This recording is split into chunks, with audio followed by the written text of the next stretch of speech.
This is Street Knowledge with Chris Graham. Joining us on Street Knowledge, I am Chris Graham, and I got Scott German with me. We're going to talk, usually we talk UVA sports. We're going to talk some baseball, playoff baseball, and then towards the end we'll talk some NCAA with the latest on the UNC investigation. But first, let's talk some baseball. Game 5 in Nats Park last night. Washington Nationals, not surprisingly if you're a Nats fan, you know this already. Game 5s don't work out very well for the Nationals, whether they play them in Nats Park or not. And another Game 5 loss for the Nationals to the defending World Series champion Chicago Cubs in a game, a final score of 9-8. It wasn't a pretty baseball game, but I'll say from a drama standpoint, that was one of the better baseball games just from the give and take of that game from start to finish that I've maybe seen in years. But in the end, again, Scott, the Nats lose and come up short in their bid to get to the NLCS, maybe to a World Series. Well, Chris, if you look at it from the Nats' perspective, they were down 2-0 to start with. Then it goes Game 5.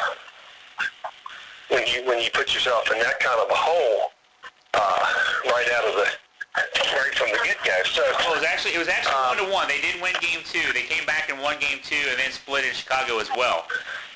That's right. They lost home field advantage. They lost the opener. Yeah, they lost the opener and lost home field right off the bat. Had to win it back in Chicago in Game 4. That's right.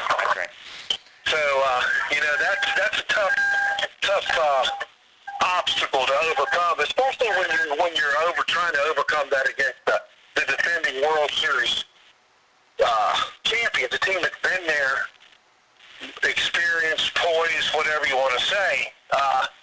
But we talked, I think, on Facebook that I have somewhat of a theory about it. I don't know if you bought into it or not, but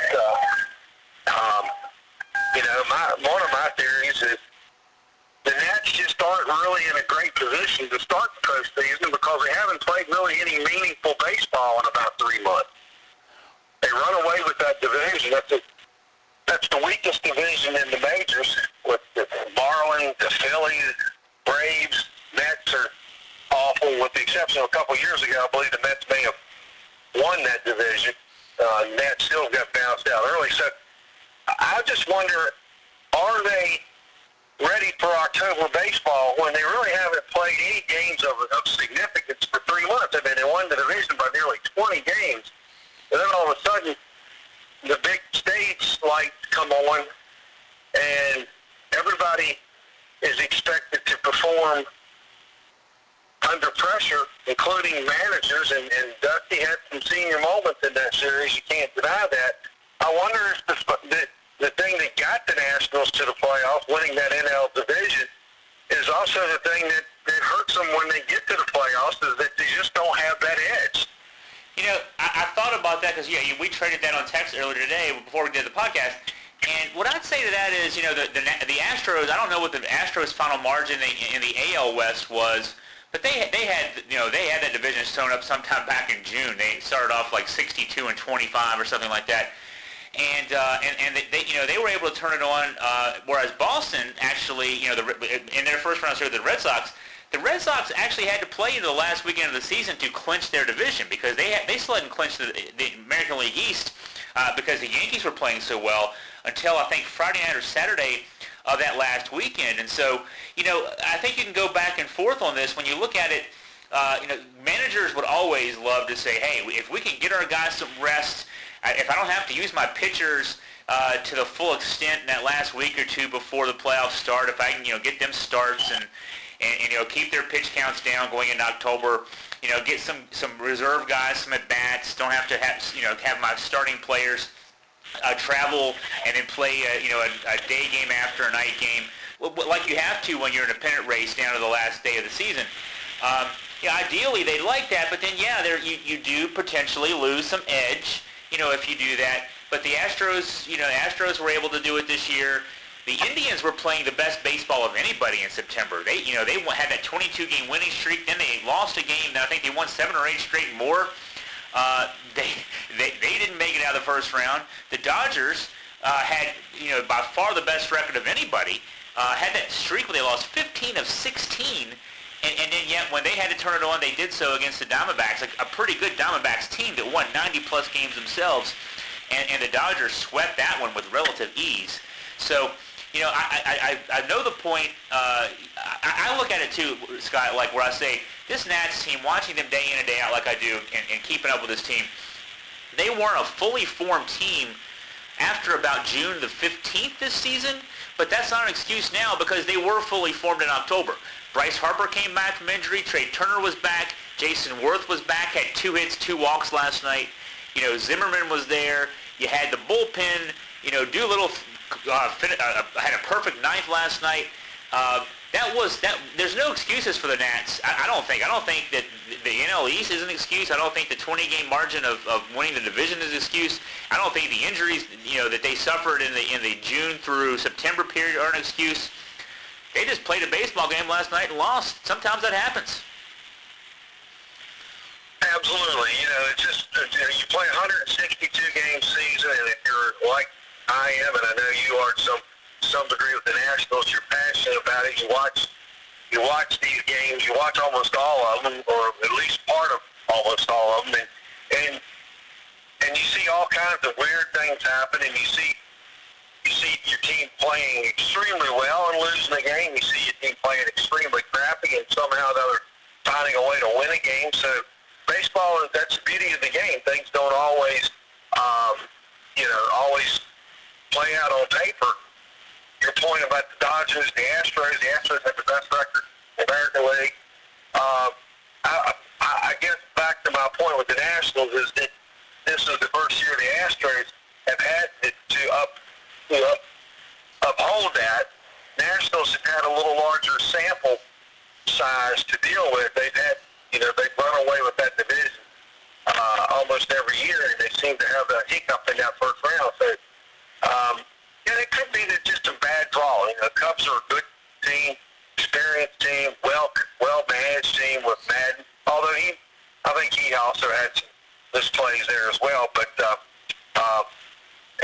just the way it played out. It was a 7-game series. Who knows how the last 2 games would play. One comment, one interesting thing, and I know we kind of differed on this, is and I heard a commentator today on MLB Network on satellite radio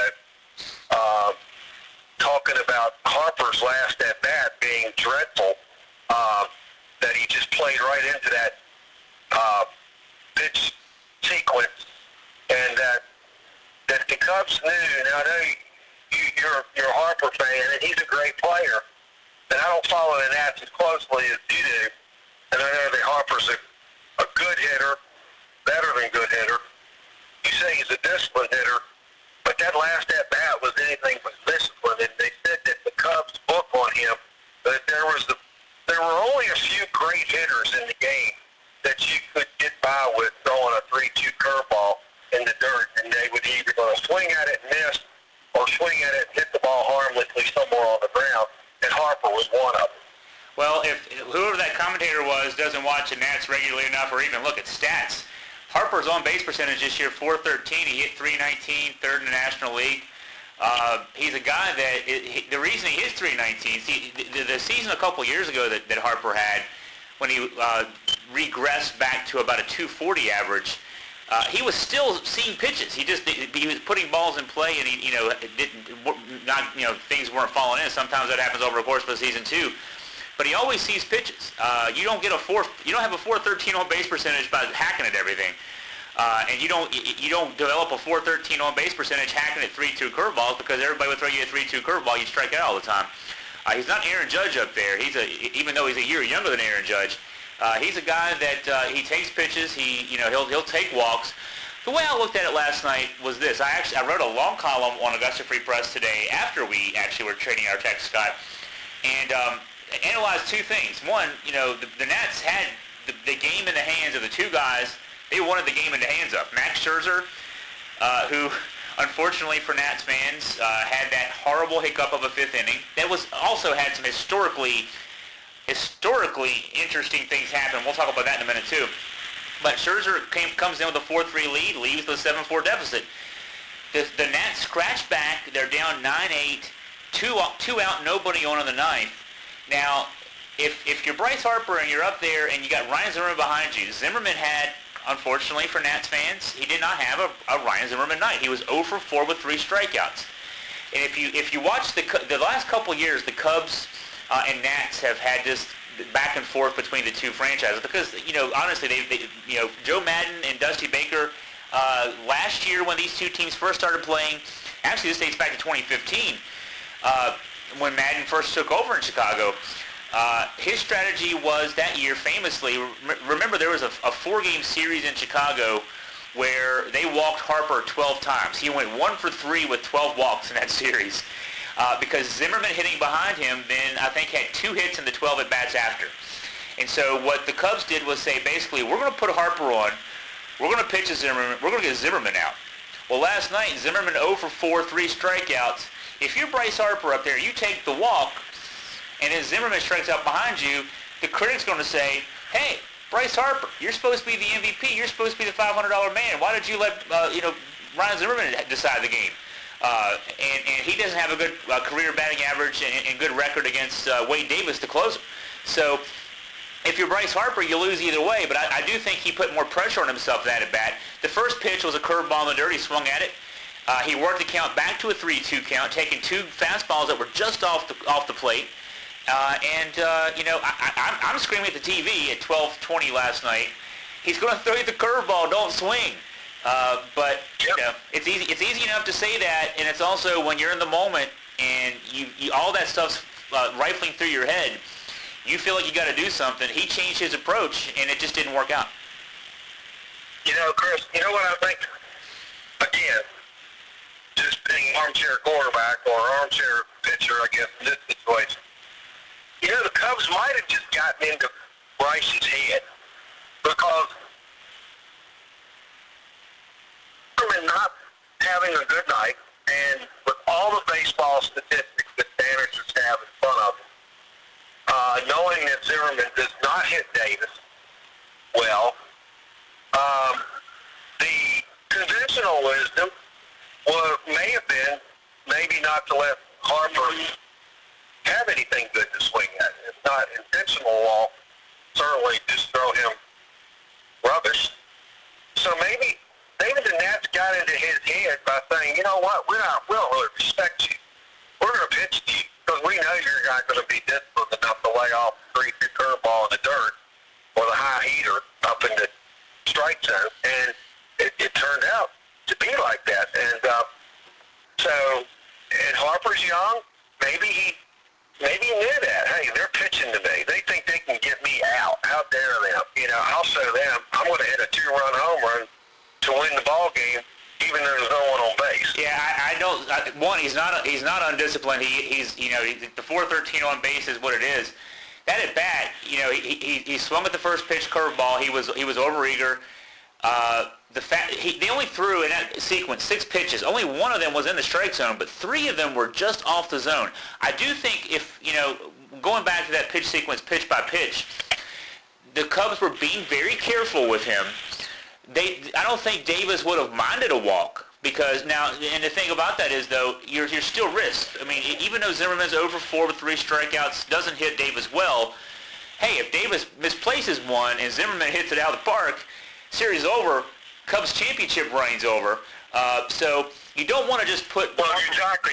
You're sending by walking him. You're sending the potential winning run to the plate. But that said, you can still be more careful with Bryce Harper than if it's a tie game and you put a guy like him on. He can steal a base, get in scoring position. A single can score him.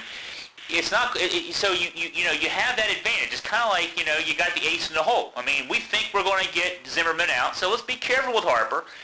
We're going to throw stuff near the plate. Davis has got great control. As a closer, he's been an elite closer this is his 4th season as an elite closer, dating back to 2014 with Kansas City. He's pitched in these situations before. Kansas City in a World Series, the Cubs now for a couple of seasons. He's a guy who knows how to get these outs in these situations. And he got the 1-2 count in his favor. The only pitch in the at-bat that was in the strike zone was a 1-1 fastball that Harper fouled off, outside part of the plate that he fouled off.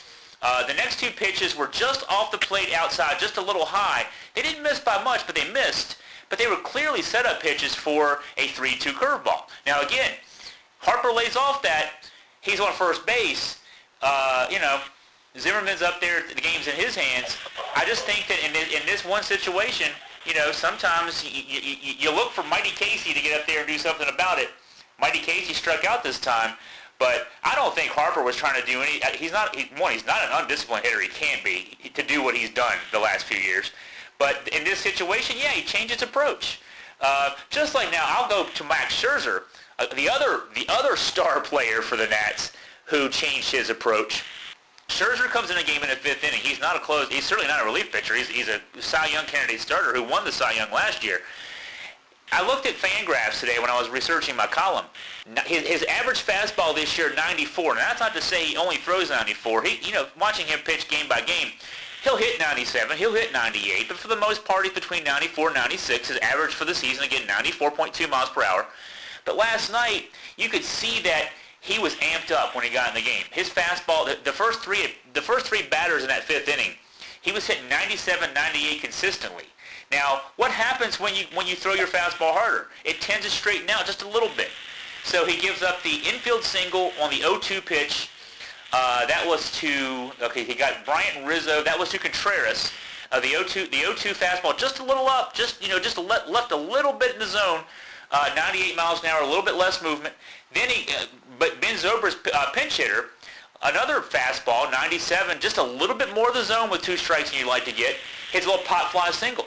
All of a sudden, adding that 2 or 3 miles per hour to the fastball straightens it out just a little bit of margin for error there that Cubs hitters took not great advantage of. You got an infield single, a pop fly single, but you got two runners on base. And, Scherzer also doing a little bit different than he normally does, doing a little harder, and the results didn't turn out the way he would want them either. Not at all. I am such a fan of. I love the game of baseball so much. I mean, we could talk till tomorrow at this time on just those little nuances of this game. Like, I'm going to throw out this at you. What's a catcher getting done? What's a catcher being picked off first base for? As a trail runner in a situation like that, and then I'll go back to that, but let me go back to that fifth inning real quick for one thing. I also looked at the website baseballreference.com, which if you're listening to this and you don't ever look at baseballreference.com, look at baseballreference.com and look at Fangraphs. Those are two, if you're a stat geek at all, those are two awesome websites to go to. But last night saw this tweet during the game. Now, if you remember the fifth inning, I described the infield single, the pop fly single. Then there was the two-run double by Xavier Baez on a changeup. There was no mistake about that. He ripped that ball down the line. But then you might remember there was a intentional walk to Jason Hayworth. Then I think it was Addison. I'm trying to think of his last name. He was up with two strikes. Scherzer throws his great slider out pitch. Addison Russell. The great slider out pitch that he throws. And that was actually Baez batting. It was Russell had the double. The strike three on the swing. Ball gets through, throw down from Wieters, gets past Zimmerman, goes in the outfield, allows a run to score, opens the floodgates, another walk, and then a hit by pitch, another run scores. Now, take away the fact that on the swing, he hits Wieters in the head for the swing, which should have led to the inning being over because the dead ball, and he would have been out. There was a catcher's interference in that inning. There was a pass ball double. A pass ball double led to run scoring. A catcher's interference. A hit by pitch. All this in one. There were 5 things in one inning that according to BaseballReference.com. All these 5 things happening in one inning. BaseballReference.com has about 70% of all the innings in Major League history. They have detailed pitch-by-pitch analysis of, dating back to about 1921. 2.73 million half innings. That sequence of 5 plays happening in one half inning has happened 5 times in 2.73 million innings. It happened last night in Game 5 of that series. It's happened 5 times out of 2.73 million happened last night. You can't make this stuff up. It was that rare, and 2 runs score as a result of that, which is even odder about that. Chris, from being a passionate, lifelong Orioles fan, and I can't explain it, and I hope you don't ask me to give you detail, but having watched Wieters play for 8 years with the Orioles, all I can say is from time to time, those kind of weird things seem to happen to him. Where, from, the pass ball, when there's a fluke-type situation, it always seems to be at an inopportunistic time, and you can always, when he was with the Orioles, somehow or another Wieters was involved in it. So I don't know if that's just carried over to the Nationals. I don't know what kind of defensive season he had behind the plate. That was one of the reasons that the Orioles pretty much let him walk, is they thought his arm, having been through rotator cuff surgery, his base running percentage of stolen bases against him was high. He wasn't the defensive catcher that he once was, so I don't know whether or not what type of season he had with the Nats defensively, but you can count on little quirky things happening to Wieters from time to time. Yeah, I don't have the stats right at hand, but it didn't seem like Nats pitchers had an issue with stolen bases against them this year that was anything unusual. Wieters, for the most part, was a very, very reliable guy, to the point that when Jose Lobaton showed up last night late in the game, I actually said out loud, boy, I forgot Jose Lobaton was even on the roster. It's been so long since I've seen Jose Lobaton, and even thought about Jose Lobaton. So, I think he'll be easily remembered from now on, though. Unfortunately so, yeah, in a different way than guys like Francisco Cabrera, the little-known guy from the Atlanta Braves who got the big hit in a Game 7 to advance the Braves to a World Series. Yeah, last night, and this, we could talk about replay, too, and how weird replay rules are. Wieters gets hit in the head on a backswing. That's not a reviewable play, but when Lobaton's foot pops off the base for probably a millisecond, that's a reviewable play. Of course it is. But, yeah, the situation there for the listeners, and if you're a Nats fan, you unfortunately know this well. After a 2-out single by Michael A. Taylor plated Daniel Murphy with a run in the 8th inning to make it 9-8, Lobaton followed. Lobaton, a 170 hitter this year, follows with a sharp single right up the middle. And so it's first and second, 2 outs, and now you flip the order back around. Lobaton was batting 9th after a double switch. So you got Trey Turner up with 2 outs and 2 on. He takes a pitch in the dirt for a ball 2, count 2-1 after a cutter in the dirt from Davis. And now Wilson Contreras, who's known for having a snap arm, he likes throwing behind guys. He's kicked several guys off this year, so you know that already. Now, if you're Lobaton at first base, you're not the tying run. You're technically the go-ahead run, but at this stage, you don't matter. The runner at second, Taylor, matters. Get him home. Then we'll worry about taking the lead. But Lobaton, who's slow as molasses anyway, a little too far off first base. He gets back safely, but then the replay, yeah, his foot came off the bag. Replay review leads to that call being made. Replay wasn't kind of the Nats last night. The lack of a replay in the 5th inning, there was a takeout slide in the 7th inning on a fielder's choice RBI that could have gone either way, didn't, went the Cubs' way. That call in the 8th inning honestly could have gone either way, didn't, went the Cubs' way. But yeah, Lobaton didn't. He needed to be standing on the bag. He didn't even need to have any kind of a lead. He should have been standing on the bag. Exactly. He should have not been anywhere but both feet standing on first base. Yeah. I mean, now, to be fair, the replay. I'm not sure that would. I'm okay with replays, but I'm not sure that is that really the intent of the replay. Those are calls that is that call reviewed? Is that particular call reviewed during the regular on a Monday night in May? You know, do you think? if you have a replay challenge, it might be because, you know, in May, if it's a 9-8 game, you know, you want to get if you're Joe Madden, you want to get the win, you might still review it then. But you know, the system is what it is. You know, the frustrating thing for fans probably is that, you know, and I noted this on Twitter last night. I actually love, so when I say this, I love the fact that the TBS has a K-zone on their graphic on the screen. I love the K-zone being there. The K-zone to me is very helpful. I like to look at it and say, hey, was that pitch outside? Was it actually a strike? Whatever. But the home plate umpire last night, and he was equally bad for both teams, but he was terrible.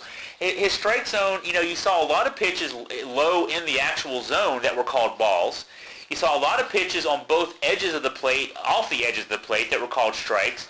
Then sometimes pitches that were actually inside the inside corner or outside corner, in the actual strike zone were called balls. You saw some pitches high that were called strikes, some that were not. You know, but as a fan at home, you have access to the TV technology that allows you to see whether or not a pitch is a ball or a strike. There's no review of that. You see Matt Wieters pointing to his head after he got hit by that backswing. You're told, oh, no, there's no review possible of that. That's not a review for play. And then there are other plays that they decide are reviewable. And so as a fan, when you watch it at home especially, it can be frustrating because you've got instant replay, but you really don't. It's only on some plays, and no matter who you're rooting for, it seems to always be against your team. So that's what's frustrating about replay. If you're going to use it, you need to use it more widely, and it needs to be more fairly applied, or just don't use it at all. Let's go back to the way we played for 120 years. And that's not going to happen. Once that replay is instilled, it's only going to get more utilized, have more and more because of the technology now with the multi-angles. I mean, I watched the game on the MLB last night, the MLB ticket, and I had a choice of about 7 different camera angles that I could watch the game from: center field, high center field, home plate, mid third base, left, mid first base, down the left field line. Amazing. And if we can do that as just consumers from our home, what do you think they have capable in New York City? I mean, ultimately, is it going to get down to where you don't even have an umpire? You just have a radar and a calling balls and strikes? Well, that's the easiest play. That would be the easier play to call. I don't know if you saw this. There was a minor league game, one of those independent leagues, you know, that unofficial minor leagues out in California, did a whole game this year with essentially they put an umpire behind home plate just like usual, but the umpire behind home plate only announced to the crowd whether the pitch was a ball or a strike. They actually used all those camera angles you talked about, and they used the strike zone of the computer essentially, and just relayed the call to the umpire through an earpiece, and he just would say strike when it was a strike. And you know, the thing is, you know, when they did it that way, the players, I read an in-depth story about that. I can't think of where that was. Right after that game, the players said, you know what? After about the first inning, we knew this was going to be the way the game was called. But after the first inning, we forgot about it because it was just a guy back there calling balls and strikes. And also, you couldn't argue because it was a ball or a strike. It wasn't this umpire strike zone. It was the strike zone. So I think that will be the future, and it probably should be the future. It should not be this guy has a strike zone. This guy's strike zone shouldn't matter. I don't care what the strike zone is. There's a strike zone, and call it. And that's the way it should be. And I think it will be eventually. And the home plate umpire still may have somewhat of a function, calling, making out or safe plays, calls from the dugout or from the home plate. Yeah. Hit batter, things like that. But I don't even think hit batter. That's certainly going to be something a computer can pick up. So, the game's evolving. It's certainly not the game my father grew up with, and it's probably not going to be the game that my son's father grew up with in 20 years from now. I'm not sure exactly where it's going to go, but it's moving in that direction for sure. Well, and that's why I say if you're going to use technology, you need to go all out with it. It's right now this hybrid system of, I got into a discussion with someone on social media last night whose point was the human element to this is so much fun. It's not fun because you're just as likely, your favorite team is just as likely to be screwed by a bad call as it is to be helped by one against the other team. And if you can get rid of it, get rid of it. I've worked. If listeners to the podcast know that I've worked in the world of pro wrestling for a number of years, and one thing that the pro wrestling works into its storylines is the blind referee. The referee misses this call, he doesn't see this, and the fans get so upset because the ref didn't see it. Well, the thing is, all that is a play on umpires who make bad calls, and you can't review them, and you can't do this. Referees in a football game can't decide whether a ball was caught or not. The simple act of making a catch in a football game has become so controversial. Whether or not, in a basketball game, if a guy's in a lane for 3 seconds, or if he's, carried or double dribbled, or what a foul is, what a charge or a block is. That human element, I don't romanticize that. I just want it to be right. I want, if I'm investing myself into a team and a season and that kind of thing, which you and I, Scott, do for UVA football and basketball, you for the Orioles, me for the Nats, if you're investing yourself into this and spending hundreds of hours of your year watching these teams so you can see them win games, maybe win a championship, you at least want to know that when they're eliminated from contention, that it was done on the up and up, and not because some guy had a bad day. You want it fair. How many times have you been to a game and you've heard a fan or somebody blurt out, "Okay, umpire, call it evenly." Yeah. Or, "Okay, just be fair." Yeah. Okay, if that's your objective as a fan, okay, I know some calls are going to go against me, some calls are going to go for me. Just be fair. Then the computer technology is what you want, because that's going to be fair. That's going to be as close to being 100% accurate as possible. So if that's what your battle cry is, I just want a fair call game, then you're going to turn it over to the computer technology. It's hard to yell Carolina ref at a computer, isn't it? I mean...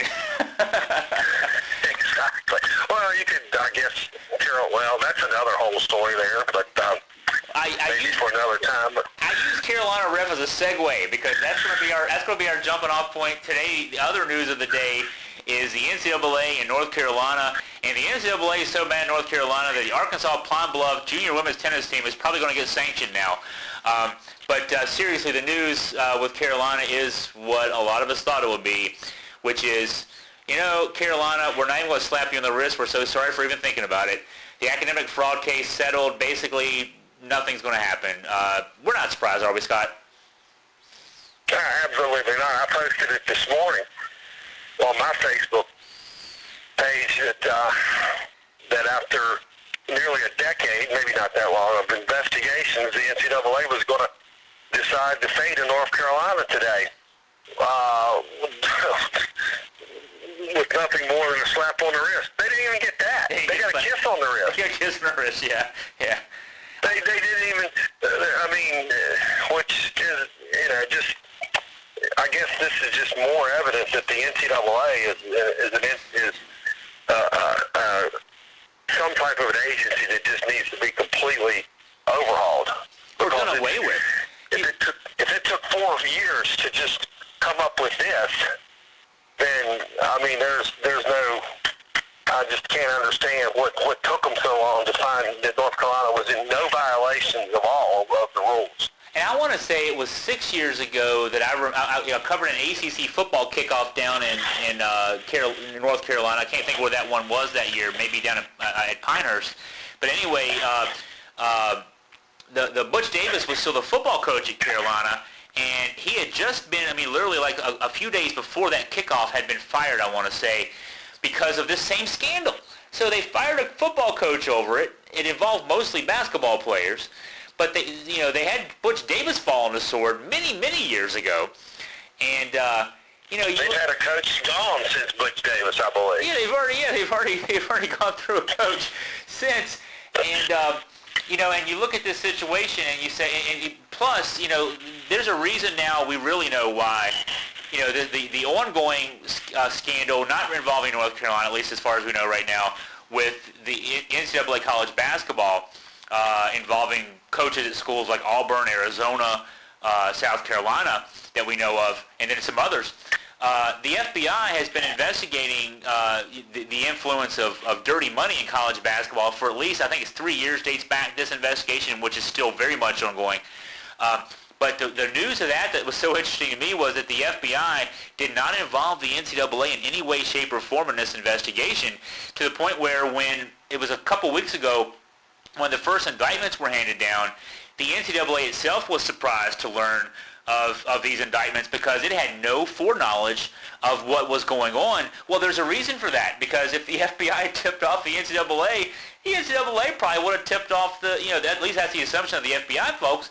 The NCAA may have very well tipped off the schools being investigated and prevented any of this from happening. The NCAA almost is supposed to be a police role of the member institutions to keep them from doing things against rules, laws, whatever else.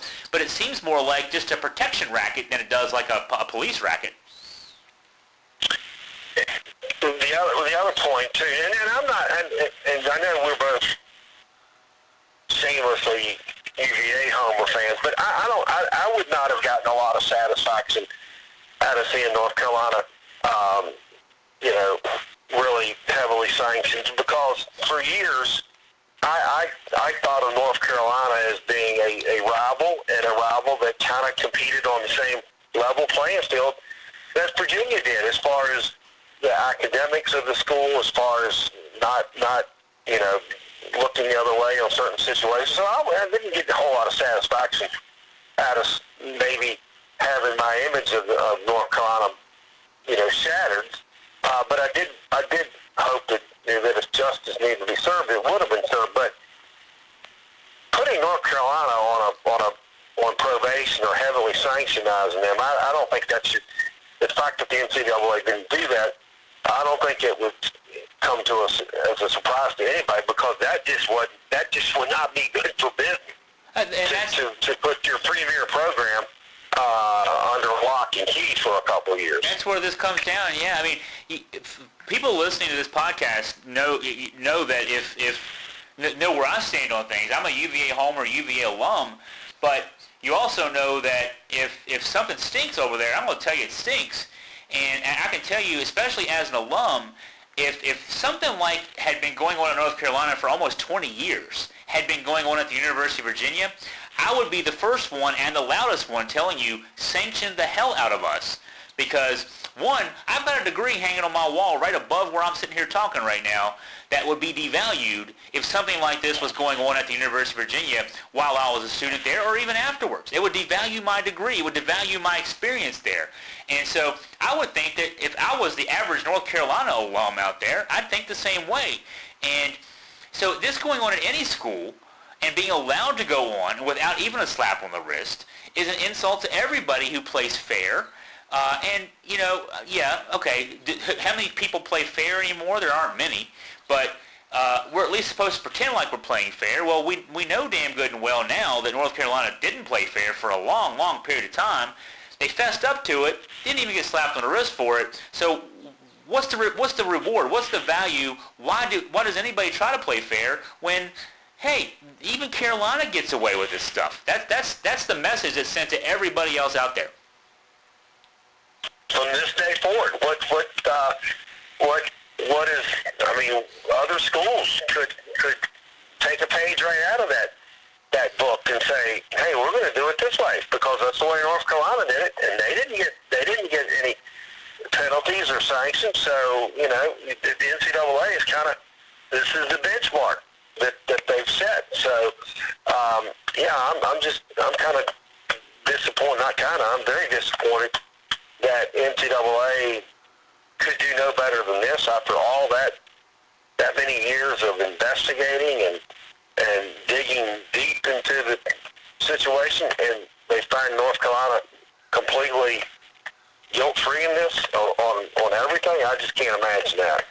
So speaking of North Carolina, Scott, and we didn't prep on this before the podcast, but last week we actually made score predictions for the UVA-Carolina game. As the case may be, this week we'll make predictions for the UVA-Carolina game. Last week, you did pretty good picking UVA-Duke. Your final score prediction was 27-20. The Cavs won 28-21. So we'll go with what you have to say about this. But the Cavs play tomorrow. I haven't looked at it today. Last I saw, a 4-point favorite, UVA on the road.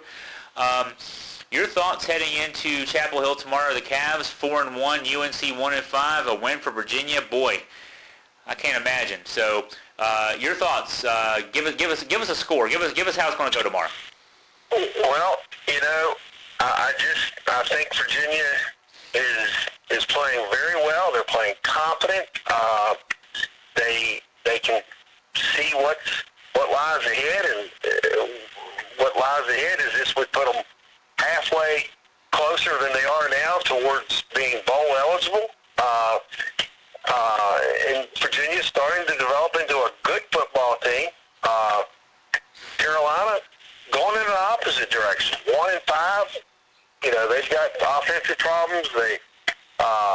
They're likely are not going to win out. So the likes of them playing for any postseason play is going to be very dismal.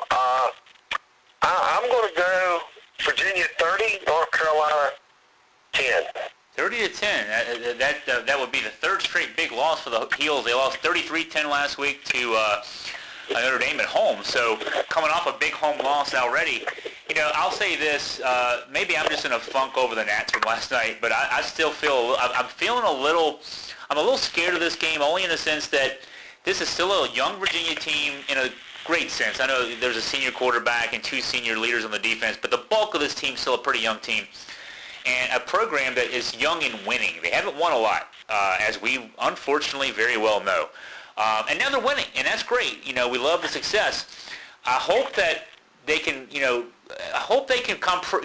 compress the success from last week, move past it.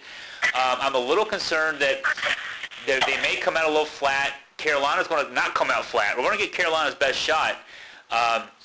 So, it's going to be hard for me to pick against Virginia. I think Virginia's got more talent than Carolina's got. I think they've got more momentum than Carolina's got. They're playing better football right now. I think it's going to be a tight game, and I think the Cavs will pull it out. But it's going to be one of those nail biters. I'm going to go 24-21, Virginia. But I'm rooting for your game, Scott. I'm rooting for the 30-10. I had enough close sports from last night. I could go without that for a few weeks at this stage.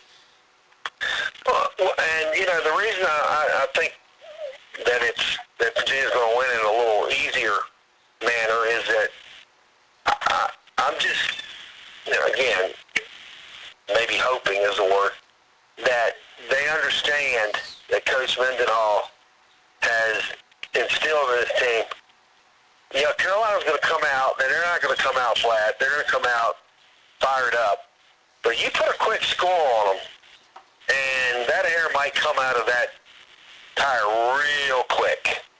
I would not expect them to have an outstanding crowd there tomorrow. And you put a quick score or two on them, and I think that game could get out of hand real quick for UVA. So the importance of coming out and taking control of the game from the very opening kickoff is critical, and I think that's what's going to happen. That's why I'm saying Virginia 30, North Carolina 10. Well, this is the guy who got it within a point of each team last week. So we'll go with Scott.